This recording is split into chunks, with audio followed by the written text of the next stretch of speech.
akudede àsìkò yìí níbi yòówù kẹtì láǹfààní láti máa darapọ̀ mọ́ wa lórí ìkànnì àrólé baba 1010 TV níbi tá a ti mú lóyún wá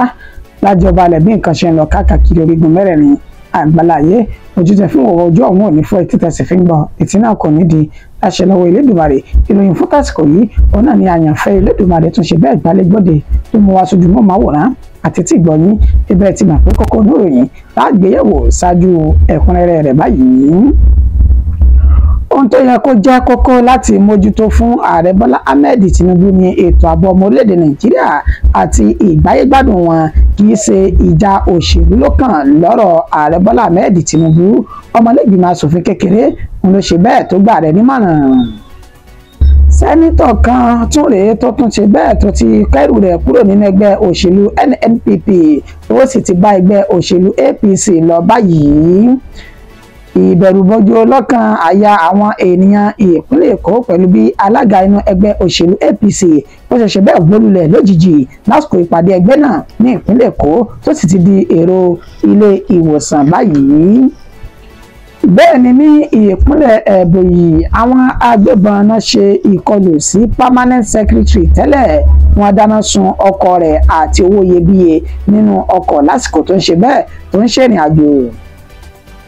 Àwọn ọlọ́pàá ìpínlẹ̀ Edo ti dóòlà ẹ̀mí ènìyàn 5 kúrò lákàtà àwọn ajínigbé nínú igbó kìjikìji tó kó wọn sí bẹ́ẹ̀ lọ́wọ́ ba àwọn ajínigbé náà tó nǹka wọn jẹ́ 15. Lára olóṣèlú mìíràn tí àjálù láabi tún ṣe bẹ́ẹ̀ tó jálù ní ti ìpínlẹ̀ Benue èyí táwọn Fúlàní náà ṣekú pa pẹ̀lú àwọn 4 míì lásìkò ìkọlùkọgbà àwọn Fúlàní darandaran. Àwọn ọlọ́pàá ti ṣekú pa olórí àwọn ọmọ gànfẹ́ ní ìpínlẹ̀ Niger lásìkò tó gbéná wojú àwọn ọlọ́pàá ọ̀hún nígbà tó ń fẹ́ fi páńpẹ́ òfin gbé lórí bá ṣe gbé egbògi olóró ní ìpínlẹ̀ náà. Ìròyìn ọ̀hún rèé lẹ́kùnrẹ́rẹ́ báyìí. Ohun tó yẹ kó jẹ́ kókó láti mójútó fún ààrẹ Bọ́lá Ahmed Tinubu ó ní ètò ààbò ọmọ orílẹ̀-èdè Nàìjíríà àti ìgbáyégbádùn wọn kì í ṣe ìjà òṣèlú lọ́kàn lọ́rọ̀ ààrẹ Bọ́lá Ahmed Tinubu ọmọlẹ́gbìmọ̀ asòfin kékeré kan ló sọ èyí di mímọ̀. Ẹni tó jẹ́ ọmọlé ìgbìmọ̀ asòfin kékeré ní Àbújá ó ní ó mà ṣe bẹ́ẹ̀ ṣàlàyé ọ̀rọ̀ lásìkò ìjókòó ilé ìgbìmọ̀ náà níbi tó ti sọdúnmọ̀ wípé àkíyèsí tó ń fẹ́ pé ìjọba orílẹ̀-èdè Nàìjíríà ní pàtàkì jùlọ ààrẹ Bọ́lá Ahmed Tinubu tí ń ṣe ààrẹ orílẹ̀-èdè yìí ó ní wípé ààrẹ gbọ́dọ̀ ṣe bẹ́ẹ̀ kó mójútó ètò ààbò orílẹ̀-èdè Nàìjíríà tó ti ń ṣe bẹ́ẹ̀ jọ àjọ rẹ̀ yìí báyìí kó sì ṣe ní àlàyé pé kí ààrẹ náà kàn gbìyànjú láti jẹ́ kí ìgbáyégbádùn àwọn ọmọ orílẹ̀-èdè Nàìjíríà kó jẹ́ nǹkan àkọ́kọ́ ní ọkàn àyà wọn ó ní níṣe ni ààyò sí fún ààrẹ láti máa gbọ́ wóróworó nínú òṣèlú àbí kí ó náà máa bá wọn sọ ọ̀tẹ̀nu òṣèlú àbí kó tiẹ̀ máa lo agbára rẹ̀ láwọn kan lórí lásìkò tó wà lórí àléfà gẹ́gẹ́ bí ààrẹ orílẹ̀-èdè yìí ó ní tó yẹ kó jẹ́ kókó àti pàtàkì jù ó ní nǹkan méjì ètò ààbò àti ìgbáyégbádùn àwọn ọmọ orílẹ̀-èdè Nàìjíríà ẹ̀jẹ̀ ìṣàrẹ̀ mú fídíò wá níbi tó ti ṣe bẹ́ẹ̀ gbà rẹ̀ nímọ̀ràn. The primary function of the present government is to provide security and also provide welfare to all Nigerians. Let me use the medium to appeal to the government, to appeal to the president, to take serious actions on securities, to take serious actions on welfare of Nigerians, to concentrate more on security and welfare of Nigerians, more than his concentrations on politicking. Mr. Speaker, I rise to appeal that let the government do the right thing and ensure that Nigerians are protected. Ẹ káàbọ̀ padà. Sẹ́nítọ̀ kan tún rèé tó tún ti ṣe bẹ́ẹ̀ kẹ́rù rẹ̀ kúrò nínú ẹgbẹ́ òṣèlú NNPP ó sì ti bá ẹgbẹ́ òṣèlú APC rìnrìn àjò báyìí. Sẹ́nítọ̀ tó ń ṣojú gúúsù ìpínlẹ̀ Kano Kawu Sumaila ó mà ti ṣe bẹ́ẹ̀ pa ẹgbẹ́ òṣèlú NNPP ti sẹ́gbẹ́ kan tó sì ti kéde ara rẹ̀ pé òun ti ṣe bẹ́ẹ̀ fínúfíndọ̀ tọwọ́ tẹsẹ̀ tí gbogbo ara òun darapọ̀ mẹ́gbẹ́ òṣèlú APC báyìí gẹ́gẹ́ bí ó ṣe ṣe ní àlàyé wípé ní inú òwe òfin orílẹ̀-èdè Nàìjíríà tọdún 1999 tá à ń lò lọ́wọ́ yìí ó máa fi àyè gba olóṣèlú kéyìí tó bá wù tó fẹ́ fi ẹgbẹ́ òṣèlú rẹ̀ sílẹ̀ darapọ̀ mọ́ ẹgbẹ́ òṣèlú míì ó ní ìwé òfin ọ̀hún gan ó ní òun tẹ̀lé tó ń fi ẹgbẹ́ òṣèlú òṣèlú New Nigeria People's Party NNPP tó ń fi sílẹ̀ darapọ̀ mẹ́gbẹ́ òṣèlú All Progressives Congress kì í wá ṣe pé mo kàn déédéé fi ẹgbẹ́ òṣèlú NNPP sílẹ̀ o ó mọ̀ ṣàlàyé nítorí lọ́bẹ̀ tó fi ṣe bẹ́ẹ̀ wà rọ̀wọ́ ó ní ẹgbẹ́ òṣèlú NNPP ó ní wàhálà àti lásìgbò ló ti ń bá wọn fínra láti ọjọ́ tó ti pẹ́ nínú ètò ti ka àkàyọ̀rọ̀ nípa wípé bó ṣe ń pààrà ilé ẹjọ́ ní gbogbo ìgbà àti èdè àìyedè tí ó wáyé láàrin ẹgbẹ́ òṣèlú ọ̀hún àti àjọ elétò ìdìbò lóde Nàìjíríà ó ní mélòó ló ń tiẹ̀ fẹ́ sọ mélòó la fẹ́ kà nínú eyín Adépèlé ló mú kí òun ṣe bẹ́ẹ̀ fi ẹgbẹ́ òṣèlú ọ̀hún kóun fi sílẹ̀ ó nítorí pé òun ò lè wà nínú ẹgbẹ́ òṣèlú NNPP kóun rojú ráàyè mójútó iṣẹ́ tí àwọn ènìyàn òun láti ẹkùn tó ti jáde wá tí wọ́n torí ẹ̀ dìbò fún òun fún ìdí èyí òun ti ṣe bẹ́ẹ̀ bẹ́gbẹ́ òṣèlú APC lọ o fídíò tiẹ̀ náà bẹ́ńbì lórí bí ó ṣe ṣe ìkéde ọ̀hún ní ṣàfihàn rẹ̀ báyìí. Notification of defection from the New Nigeria People's Party NNPP to the All Progressives APC. This is signed by no other personality than the senator with 16 local governments in his senatorial district, the civil senator Suleiman Abdurrahman.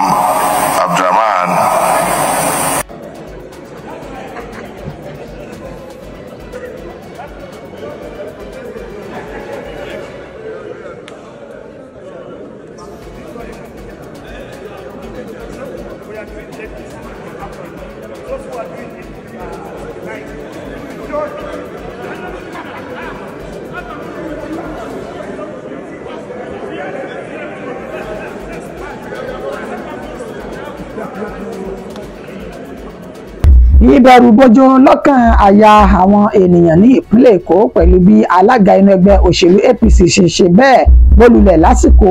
ìpàdé ẹgbẹ́ náà ní ìpínlẹ̀ Èkó tó sì ti di èrò ilé ìwòsàn báyìí. Ẹni tó jẹ́ alága ní ìjọba ìbílẹ̀ Bariga àti Agon ìyún Kọ́ládé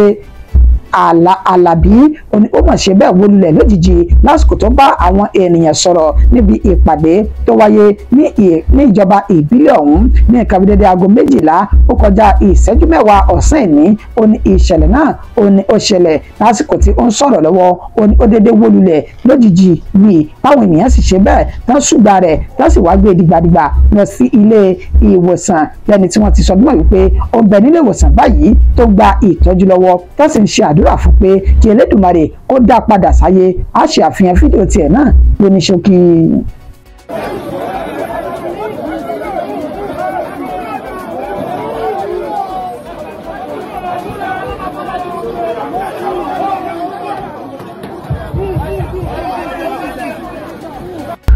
Ẹ káàbọ̀ padà.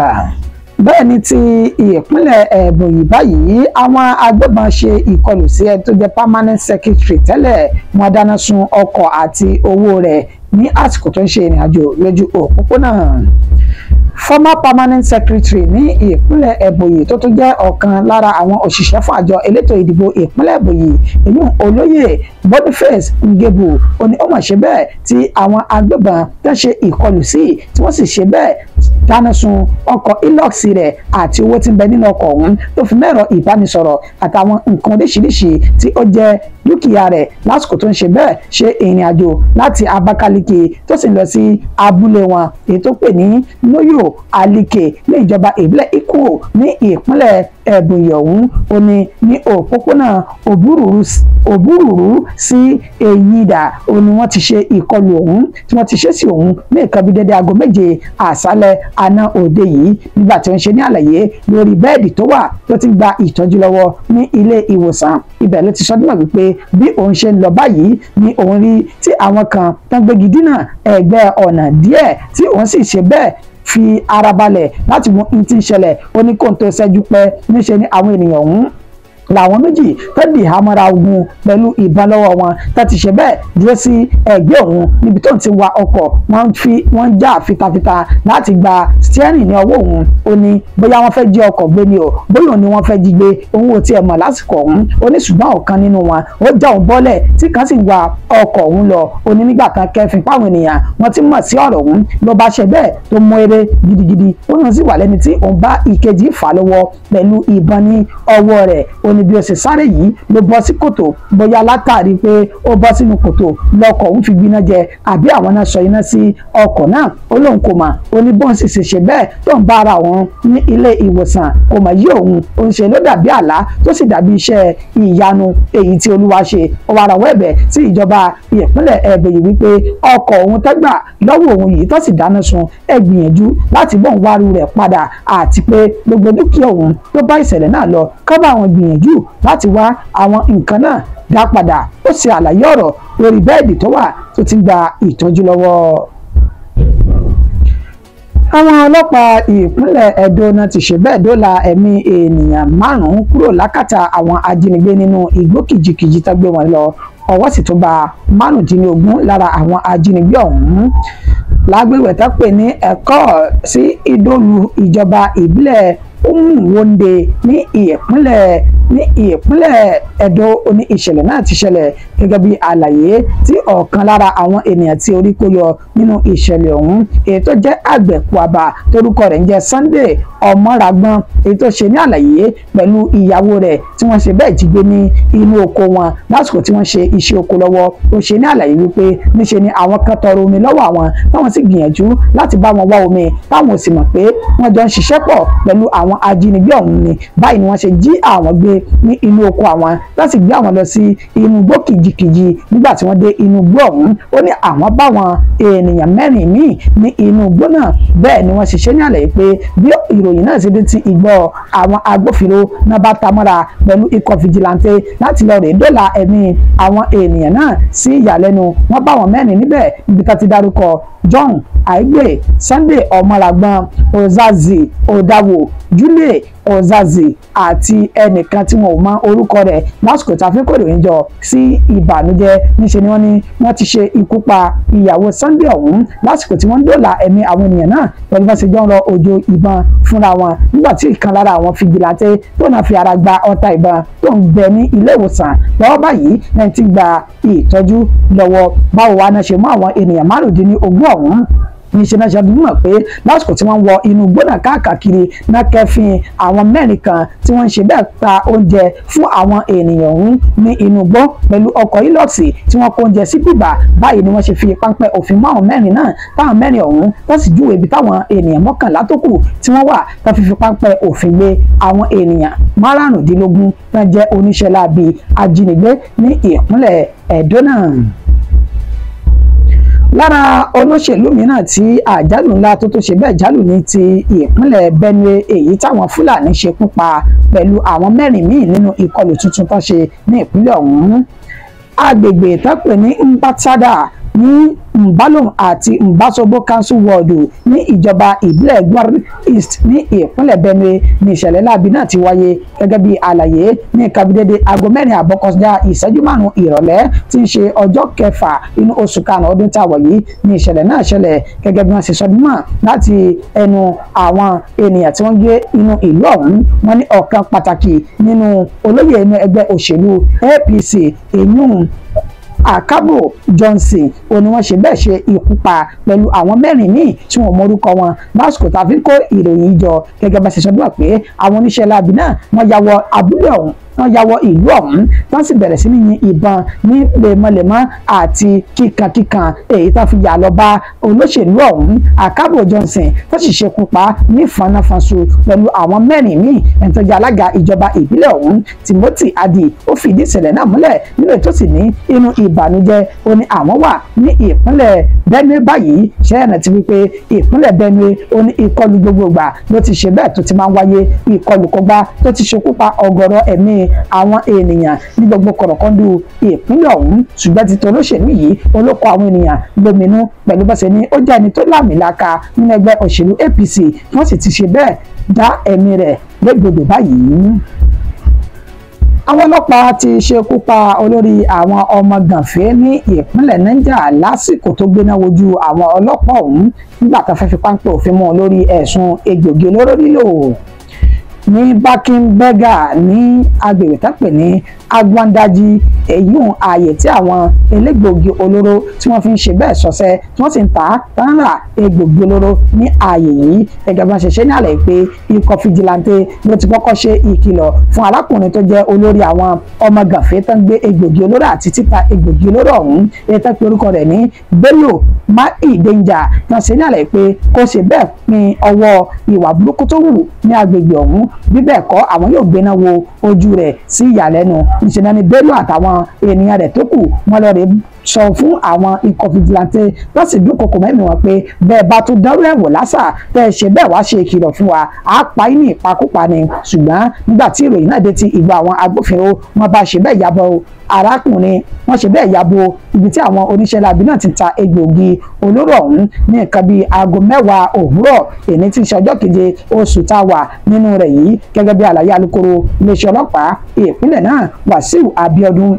ó ní bí wọ́n ṣe débẹ̀ wọ́n gbìyànjú láti fi páńpẹ́ òfin mú Bello, ṣùgbọ́n níṣẹ́ ló fa ọ̀bẹ yọ tó sì ṣe ọ̀kan lára àwọn agbófinró náà tó ṣe é sì báṣìbò látàrí ọ̀bẹ tí ó fàyọ yìí kójúmọ́ ríbi gbogbo ara ní oògùn rẹ̀. ó ní àwọn ọlọ́pàá tó kù náà fi ọ̀rọ̀ ọ̀hún ṣe báyìí náà ṣe yin ìbọn tàù tó sì bá Bello Maidenja èyí tí ó mú tó gba èkuru jẹ lọ́wọ́ ẹbọra tó sì tó fi páńpẹ́ òfin mú ọmọ ìyá rẹ̀ tọ́jọ́ ń ṣe iṣẹ́ burúkú yìí ní ìpínlẹ̀ Niger. Dídùn kọ́pọ̀ ṣókí ó ní ọbẹ̀ oge. Ìròyìn wa kò jù báyìí lọ fún ti àsìkò yìí. Jẹ́ kí n tó wá mọ́ lọ ẹ jẹ́ n ṣe ìrántí kókó tá a mẹ́nubà lẹ́ẹ̀kan sí i. Ohun tó yẹ kó jẹ́ kókó láti mójútó fún ààrẹ Bọ́lá Ahmed Tinubu ní ètò ààbò ọmọ orílẹ̀-èdè Nàìjíríà àti ìgbáyégbádùn wọn kì í ṣe ìjà òṣèlú lọ́kàn lọ́rọ̀ ààrẹ Bọ́lá Ahmed Tinubu. Ọmọlẹ́gbìmọ̀ aṣòfin kan la sọ pé sọ èyí di mímọ̀. Bẹ́ẹ̀ la ní sẹ́nítọ̀ èyí tí orúkọ rẹ̀ ń jẹ́ Kawusu Maila ló ti fẹ́gbẹ́ òṣèlú NNPP sílẹ̀ darapọ̀ mẹ́gbẹ́ òṣèlú APC.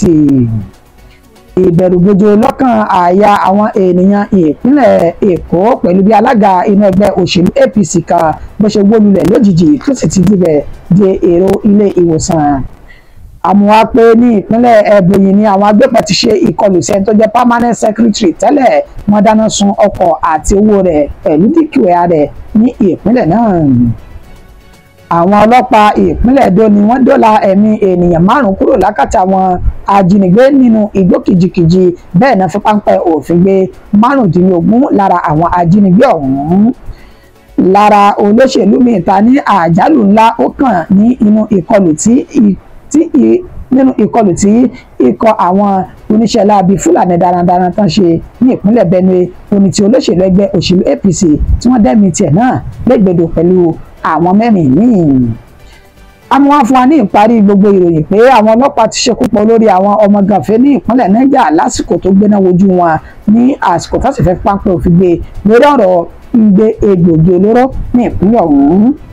Títí di ìgbà tá a tún padà máa pàdé lórí ìkànnì aláyọ̀ tá a jọ wà yìí, ó kọ́ mi ò ní yípadà yẹn fún Elédùmarè ó ní èmi jẹ́ bíbẹ báyìí lọ́bẹ̀ ń bẹ ṣu àtẹ́lẹsẹ̀ a máa bẹ̀nà wò àwa láàmọ̀ lọ ẹ̀yìn náà a sì máa dé bá láṣẹ lọ́wọ́ Elédùmarè ó dàbọ̀ náà. Because Boko Haram is using armed drones. Let it be on record. They are using armed drones, weaponized drones, which the Nigerian army is not using. In other words, they are more sophisticated and advanced than the Nigerian army. Lastly, I lost people in Wajiroko. We lost people in Wajiroko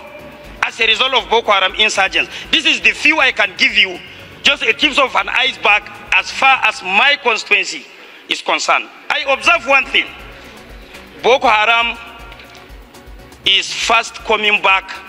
worse than what we had in the past. Take it or leave it. Boko Haram, ISWAP, or whatever name you call them, they are coming back. Let us do something serious in order not to go back to our days when 22 local governments out of 27 local governments of Borno were occupied by Boko Haram. Secondly, Mr. Speaker, honorable members, we should be complacent. Rome used to be the greatest empire on the world, but it was destroyed by the complacency of the Romans because of their inability to take things serious to deal with their enemies. So as I'm speaking to you, personnel, there are no Nigerian army personnel. They don't have enough personnel to face these boys. That is the truth. They are committed. They are very strong in their own stand. But unfortunately, they don't have enough personnel and equipment to face the Boko Haram. I have seen it.